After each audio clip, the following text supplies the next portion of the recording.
Gálatas capítulo 2, versículo de número 20. Só para saber se você encontrou, diga glória a Jesus.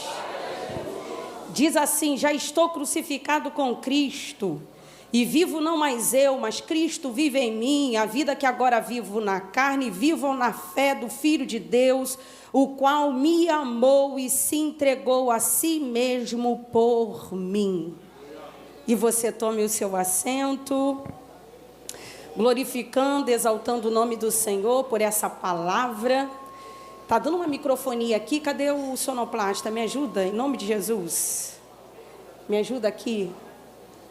Glória a Jesus. Versículo 20, mantenha a sua Bíblia aberta, para que a gente entenda o que o Espírito Santo deseja ministrar aos nossos corações. Eu sei que esse texto, se eu posso dizer, é a celebração da fé, que atesta aqui uma intervenção fundamental nos acontecimentos humanos. Ele é a descoberta aqui de uma existência cotidiana inteiramente envolta no manto de maravilhosa benevolência. Perceba que ele é o próprio movimento para a liberdade e a separação da velha vida. Nós estamos diante de uma carta polêmica, que tem sido frequentemente chamada da Carta Magna da Liberdade Cristã, ou a Declaração da Independência do Evangelho. Uma carta que não foi apenas uma defesa doutrinária, mas ela foi um grito profético dentro da história da igreja, um chamado de volta para o centro, uma carta que foi escrita pelo apóstolo Paulo, que escreve não para uma única igreja, mas para um conjunto de igrejas da região da Galácia, do interior da Ásia Menor. Na realidade, essas igrejas eram formadas por judeus e por gentios convertidos pela pregação do Evangelho, que estavam experimentando a graça divina, mas estavam frequentemente sendo abalados por uma infiltração doutrinária perigosa. Paulo, quando se afastou da região da Galácia, surgiram ali falsos mestres que vinham do círculo do judaísmo farisaico, e esses falsos mestres começaram a distorcer a mensagem que Paulo pregava, acrescentando exigências à fé em Jesus. Esses falsos mestres, esses judaizantes, começaram a dizer o seguinte: olha, crer em Jesus não é suficiente.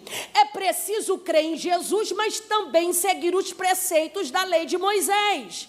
É preciso guardar, observar as práticas das festividades religiosas judaicas, os rituais cerimoniais de pureza e, sobretudo, a circuncisão como condição imprescindível para a salvação.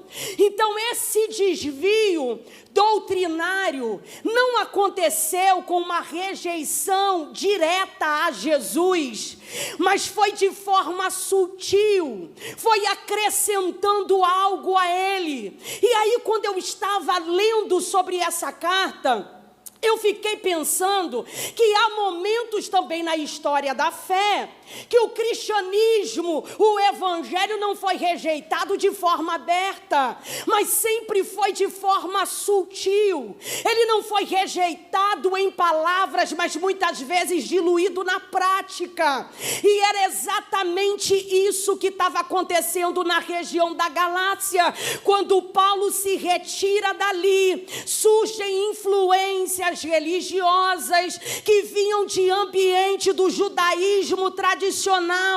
Então esses judaizantes, falsos mestres, começavam a exigir que os cristãos gentios também fossem circuncidados, que seguissem a lei de Moisés para que pudessem ser completamente aceitos por Deus. O problema desses falsos mestres é que eles estavam interpretando erroneamente tanto a lei de Moisés quanto o evangelho de Cristo, porque eles estavam negando a suficiência da graça e anulando o sacrifício expiatório de Cristo na cruz.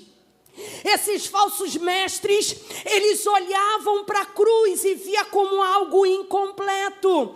Eles defendiam que a obra de Jesus precisava ser completada pela obediência da lei de Moisés. O problema é que eles olhavam para a cruz e entendiam que ela era importante, mas não era suficiente. A obra de Cristo precisava ser completada. O que eles estavam dizendo é: o homem precisa completar, acrescentar algo de si mesmo para que ele possa alcançar a aceitação divina. E se a salvação depende de desempenho humano, então a obra de Jesus nunca foi suficiente. Se o homem precisa contribuir para a sua própria justificação, então a cruz deixou de ser o único fundamento da salvação. Por isso Paulo está escrevendo esta carta com um senso de urgência, e ele escreve com indignação. Diferente das outras cartas, Paulo não inicia esta carta com elogio e nem com palavras de gratidão. O coração dele está aflito, ele está indignado, porque os Gálatas estavam se desviando da verdade, e o espanto de Paulo é tão evidente. Capítulo 1, versículo 6, ele declara: estou surpreso, porque tão depressa vocês passaram para outro evangelho. Para Paulo, negar a suficiência de Cristo era abandonar o próprio evangelho. Ele não entendia o pensamento dos judaizantes apenas como desvio doutrinário, mas como um ataque direto à suficiência do sacrifício de Cristo na cruz. Ele não entendia como divergência de opinião, mas era uma tentativa declarada de alterar o próprio evangelho. Você consegue perceber que já desde o início, Paulo nessa carta, ele utiliza uma linguagem absoluta, porque Paulo está dizendo o seguinte: se a justiça para ser alcançada precisa da lei, então a cruz deixou de ser necessária. Se o homem precisa contribuir para a sua própria salvação, Jesus não precisava ter morrido. Aí ele reage com uma linguagem absoluta, declarando: mesmo que alguém apareça entre vocês com autoridade espiritual, com aparência de anjo, pode alguém aparecer com tanta autoridade espiritual, com aparência de revelação sobrenatural, mas se pregar uma mensagem diferente da mensagem da cruz, aí ele usa uma linguagem radical: é anátema, é mal, oh meu Deus, eu estou toda arrepiada, é maldição, porque para Paulo, Cristo é suficiente, ou a cruz perdeu o seu sentido. Está entendendo isso aqui? Aleluia, aleluia. Paulo, desde o início, ele estabelece uma verdade inegociável. Ele está dizendo: só existe um único evangelho. E qualquer mensagem que acrescente o homem à obra de Cristo não é evangelho. É uma distorção perigosa da verdade. Porque para Paulo, evangelho não é Cristo e algo mais. Para Paulo, evangelho é Cristo e somente Cristo. Aí ele conduz os seus leitores a uma única conclusão, e é fantástico isso, porque ele vai chegar a uma única conclusão: a cruz não foi um complemento do plano de Deus. A cruz foi o próprio centro do plano divino. A cruz não foi algo por acaso, não foi um acidente de percurso. A cruz é resultado de um projeto previamente elaborado. A cruz de Cristo foi uma ideia de Deus. Porque Deus amou o mundo de tal maneira que deu o seu único filho, para que todo aquele que nele crê não pereça, mas que tenha vida eterna. Então na mente de Deus já tinha um propósito definido, um lugar escolhido, uma forma apropriada e um momento certo para acontecer. O Gólgota não foi algo que fugiu do seu controle. Entenda que a cruz é simultaneamente atribuído à vontade de Deus e à maldade dos homens. Deus planejou, mas através de homens maus Ele trouxe ao mundo o maior de todos os milagres, a nossa salvação. O fato de Deus ter planejado não inocenta quem crucificou Jesus. Só que quem está crucificando sem saber está contribuindo para se cumprir o plano de Deus. A cruz é um ato de entrega totalmente voluntário. Diga, ato de entrega. Engana-se quem pensa que foi Judas que levou Jesus para morrer. Judas traiu Jesus, mas foi Jesus que entregou a si mesmo. Porque tentaram matar Jesus diversas vezes. Já no nascimento dele, Mateus capítulo 2:16, Herodes o Grande ordenou a morte de todos os meninos de 2 anos de idade, para baixo em Belém, nas proximidades, nas extremidades. Ou seja, Herodes era um adversário de peso, um homem cruel, que foi capaz de matar a sogra, os cunhados, a mulher, os filhos, mas contra Jesus nada pôde fazer. No início do ministério de Jesus, Lucas capítulo 4 versículo 30, lembra quando Jesus estava na sinagoga? Jesus, depois de ler Isaías 61, Jesus fez uma declaração que deixou os judeus irados, aborrecidos. Jesus disse: hoje se cumpriu a profecia que vocês acabaram de ouvir. Aí os judeus furiosos levam Jesus até o precipício para empurrar Jesus de lá e matá-lo, mas para mostrar que ele é imatável, misteriosamente Jesus passou pelo meio da multidão e foi embora. No final do seu ministério, João capítulo 8 versículo 58, queriam apedrejar Jesus e ele saiu ileso, porque Jesus declarou em João 10:18: a minha vida ninguém a tira de mim, eu a dou de forma voluntária.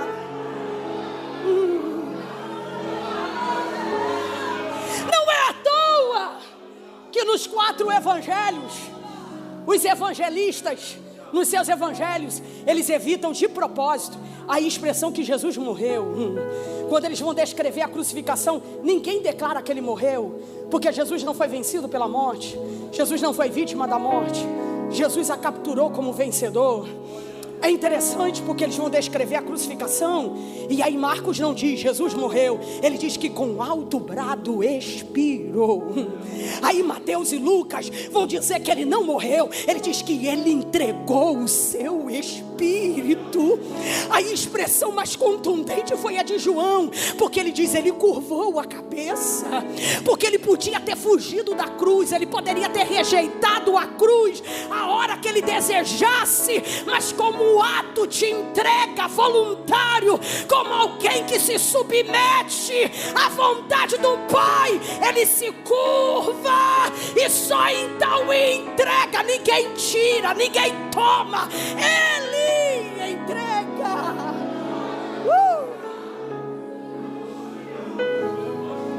A cruz tinha um propósito. Qual era o propósito, Senhor? O propósito da cruz era pagar a nossa dívida imposta pela condenação da lei. Jesus foi crucificado lá por volta das 9 horas da manhã. Jesus ficou na cruz até 3 horas da tarde. Foram 6 horas suficientes para algo extraordinário acontecer naquele lugar. Jesus foi crucificado no meio de 2 malfeitores. Eu gosto da expressão que Mateus utiliza: 2 salteadores.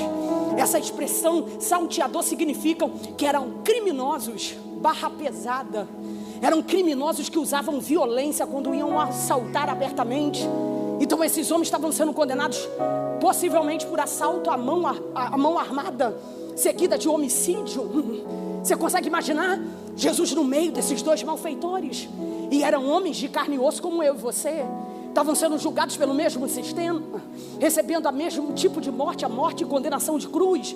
Estavam rodeados pela mesma multidão, estavam do lado do mesmo Cristo, mas com atitudes e pensamentos tão diferentes. Porque um olhou para a cruz e não conseguiu ver Jesus como de fato Ele é. Ele blasfema de Jesus, mas logo em seguida foi repreendido pelo outro, porque diz: rapaz, nem sequer você teme a Deus, estando na beira da morte. Nós estamos aqui porque nós merecemos, mas esse homem nenhum mal ele fez. Gente, se ele parasse por aqui já estava suficiente, mas não, ele olha para a cruz e vê o Cordeiro de Deus. Ele olha para a cruz e percebe: a minha vida no mundo foi inteira miserável, mas desse homem foi impecável. Ele olha para a cruz e toma a sua decisão. Ele não pede um lugar de honra, ele não pede uma posição de destaque. Ele diz: lembra-te de mim quando entrares no teu reino. Foi lá na cruz que Jesus o perdoou e lhe fez uma promessa de salvação. Hoje mesmo estarás comigo no paraíso. Você consegue entender que tem um pecador na cruz reconhecendo Jesus como Rei? Ele está dizendo: lembra-te de mim quando entrares no teu reino. Ele precisou de muita fé para crer no Rei à beira da morte. Foi lá na cruz que Jesus declarou aquela expressão que a gente tanto menciona, tetelestai, está consumado. E era uma expressão que no tempo de Jesus, quando alguém cometia um crime, costumavam pegar um documento com toda a acusação dos crimes cometidos do preso.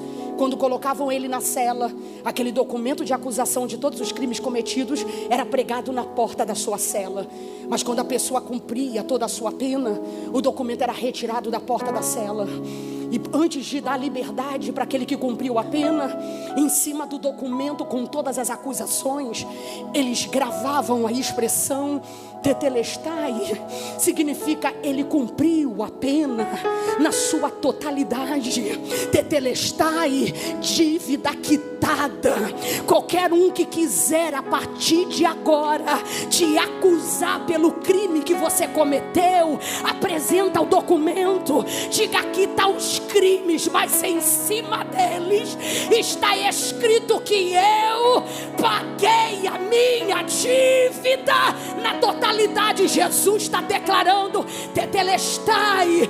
Ele está dizendo: eu paguei, e não paguei parcialmente, eu paguei na totalidade. Você consegue entender que Jesus encarou a prisão para que você tivesse liberdade?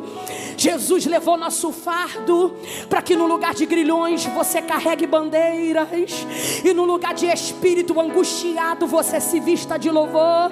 Você consegue entender que Jesus subiu à cruz para você não descer ao inferno? Você consegue entender que Jesus morreu a nossa morte para que a gente pudesse viver a sua vida? E agora Ele está onde, Seni? Não mais na cruz, mas Ele está vivo no trono à destra de Deus, governando a minha e a sua vida. Pode dizer para quem está do teu lado: Ele está vivo, Ele está vivo. Eu estou sentindo a graça aqui. Diga para quem está do teu lado: Ele está vivo.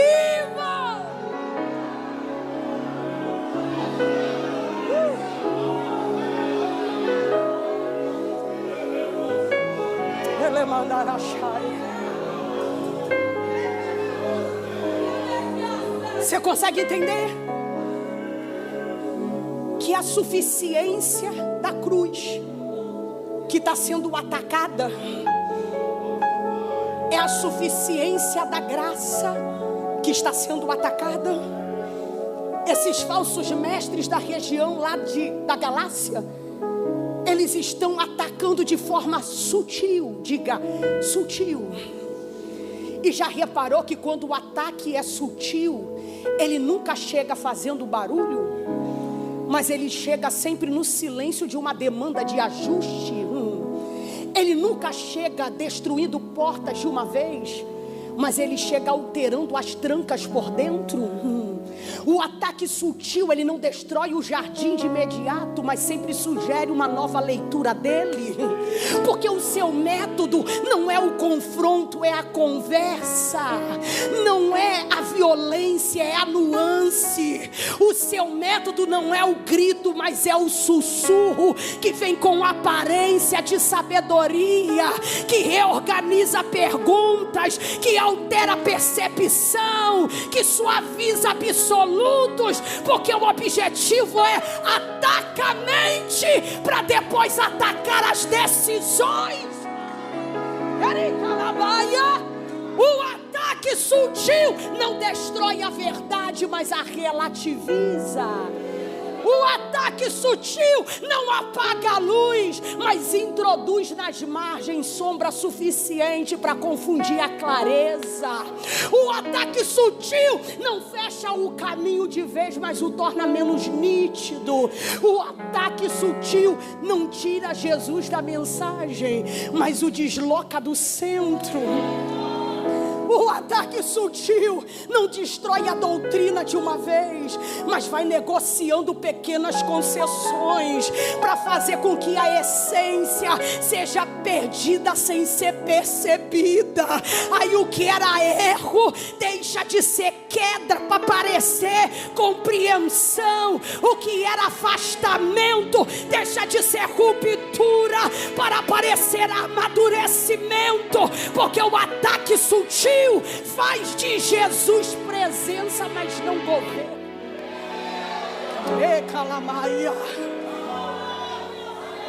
E sabe o que é mais perigoso, irmã? O mais perigoso nem sempre é aquilo que é evidente, mas aquilo que se torna aceitável lentamente. Mas a gente foi chamado para ser como Paulo. Deus te chamou para combater esse outro evangelho, que oferece conforto, mas que não exige rendição. Esse outro evangelho que não chama ao arrependimento, mas que convida a autoafirmação. Esse outro evangelho que não confronta pecado, mas apenas o legitima. Esse outro evangelho que preserva a linguagem de fé, mas esvazia a mensagem da cruz. E quando a cruz sai do centro, não há morte do ego, só tem expansão desenfreada dele. Aí não tem transformação, o que tem é adaptação. Não tem reino, mas tem religiosidade com aparência de espiritualidade.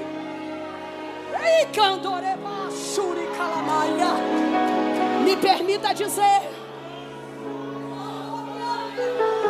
nós estamos vivendo no tempo de substituição da mensagem da cruz por mensagem de engajamento. É muita gente querendo pregar aquilo que a congregação quer ouvir, que faz do seu carisma uma imposição de sua própria pessoa. Me permita dizer, nunca houve tanto desprezo com a mensagem da cruz nos púlpitos das nossas igrejas. Chega de igrejas teologicamente confusas, moralmente frouxas, socialmente inoperantes, espiritualmente decadentes. Chega desses pregadores que não pregam o que é ético, mas o que funciona. Não prega o que é certo, mas o que dá certo. Não prega para converter, mas para entreter. Chega de mensagem azeitadas, polidas, que não trata pecado, que não chama o povo para o arrependimento e a santidade. Aí, calabaias, abandoreba.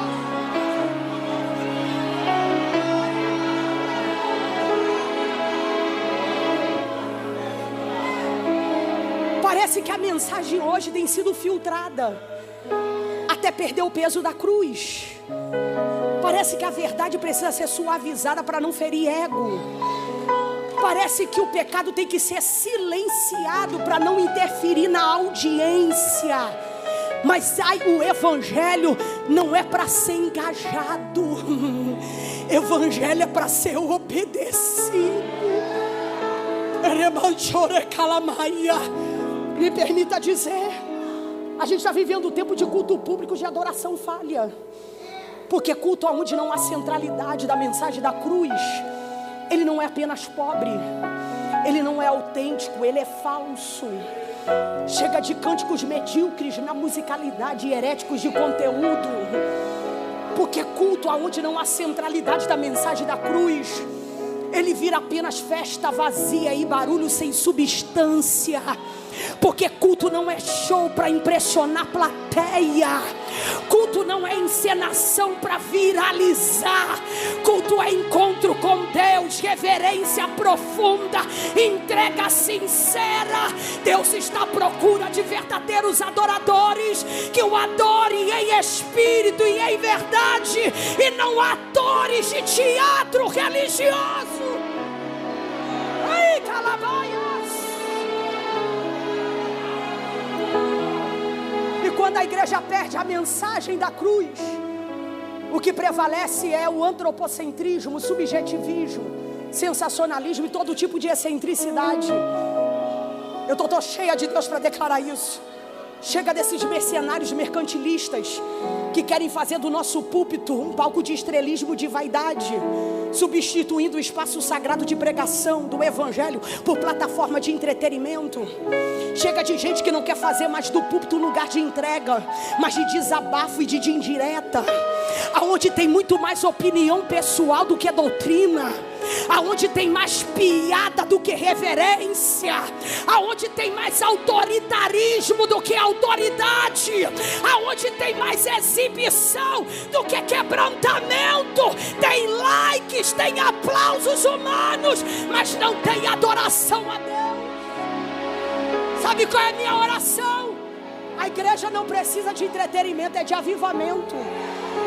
A igreja não precisa de plateia impressionada. O que a igreja precisa é de gente real, de coração arrependido e quebrantado. E a minha oração é que venha um avivamento que traga Jesus de volta para os púlpitos e para os bancos das nossas igrejas. Já tem gente aqui sentindo. Ih, calabandarabaia. Ai, calabachuri, calamaia.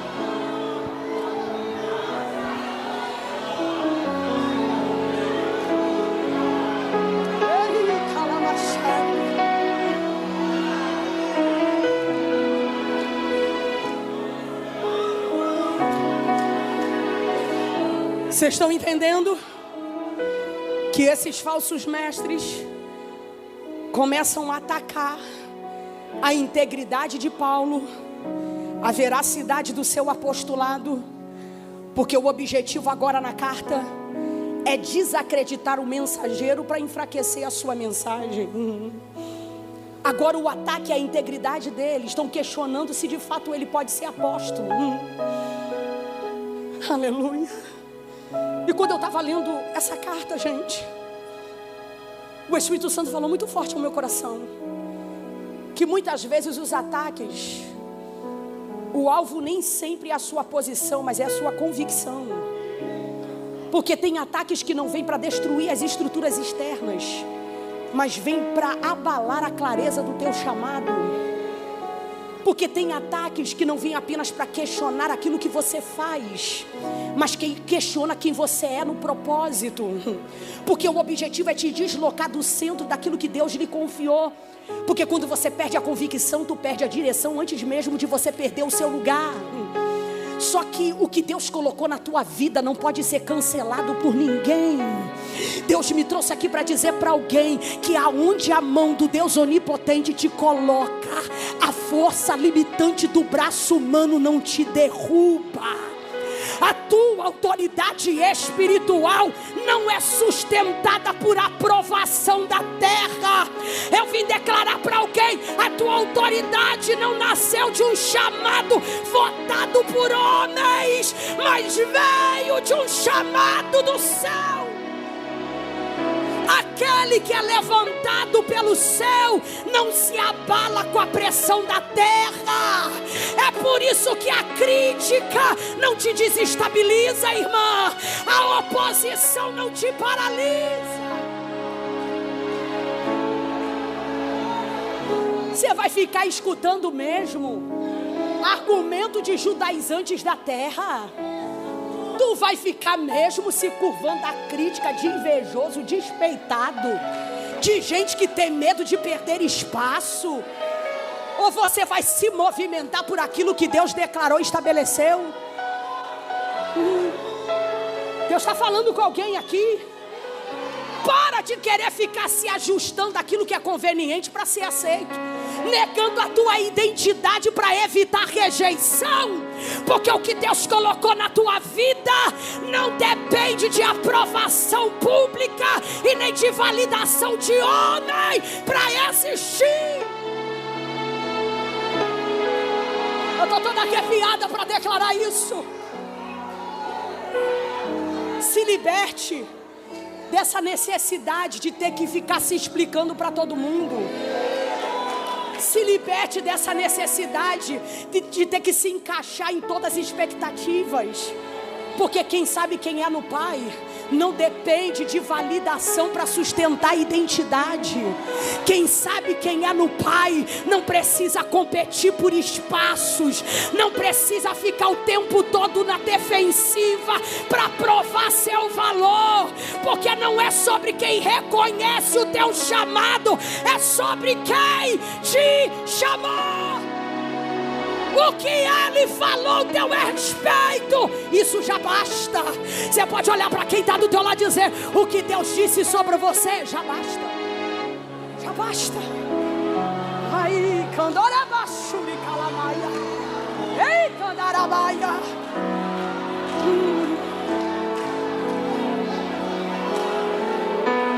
Preciso terminar.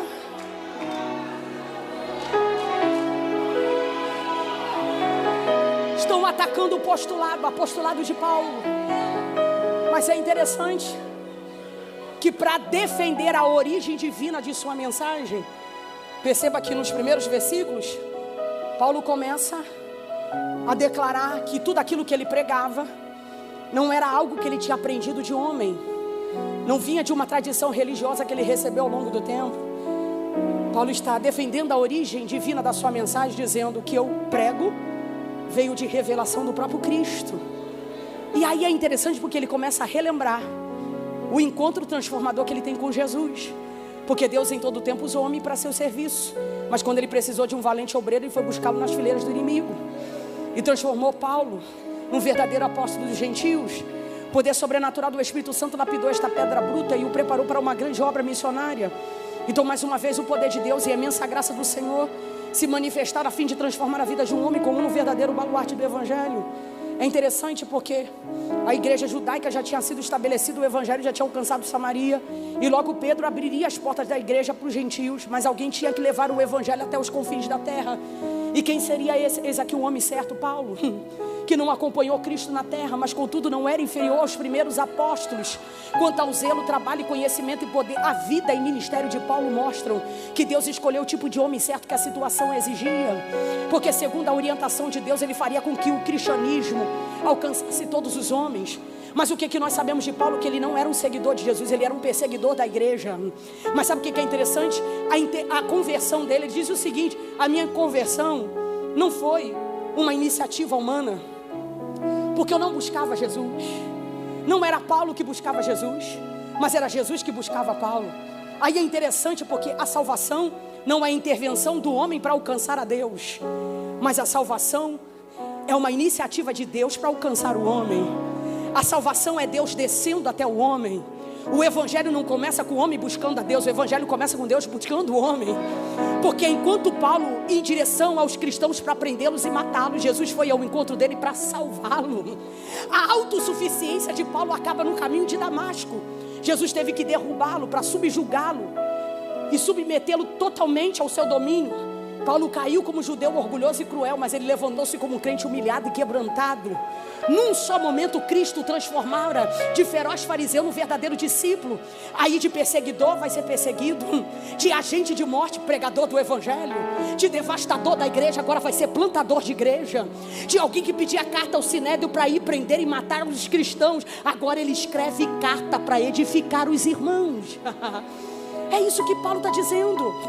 Ele está dizendo, aí ele chega, gente, ele chega no fundamento teológico dessa carta, porque ele está dizendo o seguinte: nós não somos justificados pelas obras da lei, mas mediante a fé em Jesus. Porque Paulo está dizendo o seguinte: a lei cumpriu o seu propósito. E qual era o propósito da lei? O propósito da lei era revelar o caráter santo de Cristo, o caráter santo de Deus, e revelar a nossa natureza pecaminosa. Qual era o propósito da lei? Era mostrar o nosso pecado, a nossa condenação. Era levar o homem até a compreensão da decadência, da sua decadência espiritual. Porque a lei, ela aponta o pecado, mas ela não pode removê-lo. A lei aponta a doença, mas não oferece a cura. A lei apresenta a culpa, mas ela não oferece o perdão. Porque a lei não tem o poder de justificar ninguém. A lei não tem poder de salvar ninguém. Aí ele diz o seguinte: eu morri para a lei. Porque pensa num legalista como eu fui. Todas as vezes que eu prendia cristão, eu achava que estava tributando culto a Deus, porque eu seguia a lei. Só que eu tenho uma notícia para dar para vocês: eu morri para a lei, mas hoje eu vivo para Cristo. Já estou crucificado com Cristo. Vivo não mais eu, mas Cristo vive em mim. Você está entendendo que hoje o mundo perdeu todo e qualquer apego por mim, porque a minha velha natureza na cruz não foi melhorada, ela foi substituída. Ela não foi adaptada e nem reparada, ela foi transformada. Aí eu escrevi, porque alguém um dia chegou a declarar que o cristianismo não é o homem tentando viver para Deus, mas é Cristo vivendo a sua vida através de um homem rendido. E onde Cristo governa, ali o evangelho deixa de ser apenas mensagem e se torna vida. Porque o evangelho não ajusta o antigo, não lapida o velho, não melhora a estrutura caída. Ele interrompe o que éramos, porque ele não trabalha sobre ruínas como um reparo humano. O evangelho, ele faz do que era morte vida. O evangelho não é reforma da vida antiga. Evangelho é ruptura com a velha identidade. O evangelho não é evolução do que éramos, mas é substituição da natureza antiga. O evangelho não significa que a sua natureza antiga ela foi polida, não, ela foi crucificada. Ela não é ajustada, ela é encerrada. E aonde a velha natureza termina, Deus inaugura uma versão não melhorada, mas ele gera um novo ser. É por isso que na cruz a tua autonomia humana foi encerrada. Você deixou de ser senhor da sua própria vida, você não manda mais em você.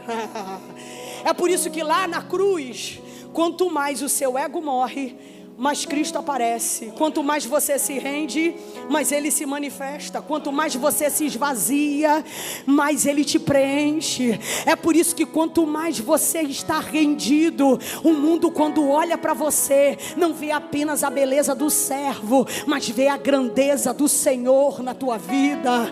É por isso que morrer para Cristo, olha o que Paulo está dizendo: eu morri, eu fui crucificado com Cristo. E viver para Cristo, meu irmão, significa desaparecer para que Ele apareça. Significa diminuir para que Ele cresça. Você pode se colocar de pé? É por isso que cruz é rendição. Sabe o que Paulo está chamando a atenção? E aqui eu encerro. Cristo não pode ser apenas importante, Ele precisa ser importante e suficiente.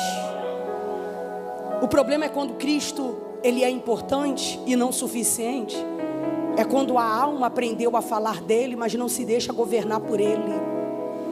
Cristo é importante, mas não suficiente. É quando Ele é lembrado no discurso, mas não é entronizado nas decisões. É quando Ele é lembrado na hora da dor, mas Ele é deixado às margens das escolhas. É quando Ele é referência, mas não é fundamento. É quando Jesus é admirado, mas Ele não é obedecido. Jesus, Ele é importante, mas quando Ele é insuficiente. É quando ele é a luz contemplada à distância, mas ele não é fogo que queima por dentro. É quando ele ocupa apenas o espaço da linguagem, mas não o governo da existência. E sabe qual é o problema? Quando ele se torna importante, mas não suficiente. É quando às vezes há reverência no gesto, mas a ausência de rendição no interior. Porque tem muita gente que aplaude Jesus, mas não se curva a Ele. Tem gente que reconhece a sua luz, mas vive na sombra das dúvidas. E Deus me trouxe aqui para falar com alguém. Eu não sei se tem entre nós. Lucinha, pode cantar? Porque eu quero fazer um convite para você que entrou aqui.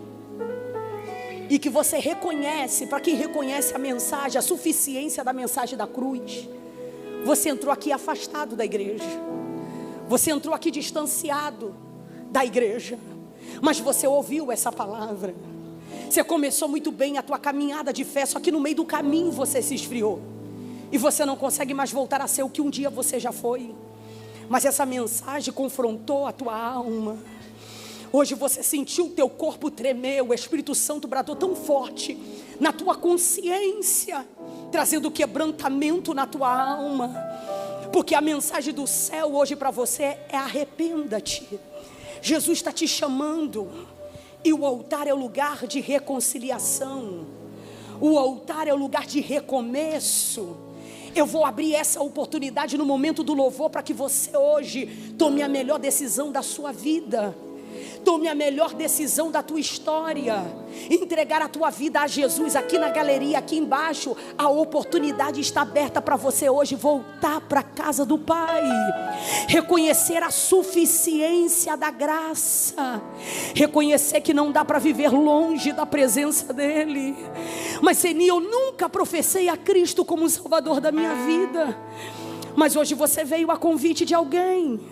Você chegou aqui e ouviu esta palavra, e eu sei que o Espírito Santo está falando ao seu coração. É hoje, pode cantar, é hoje.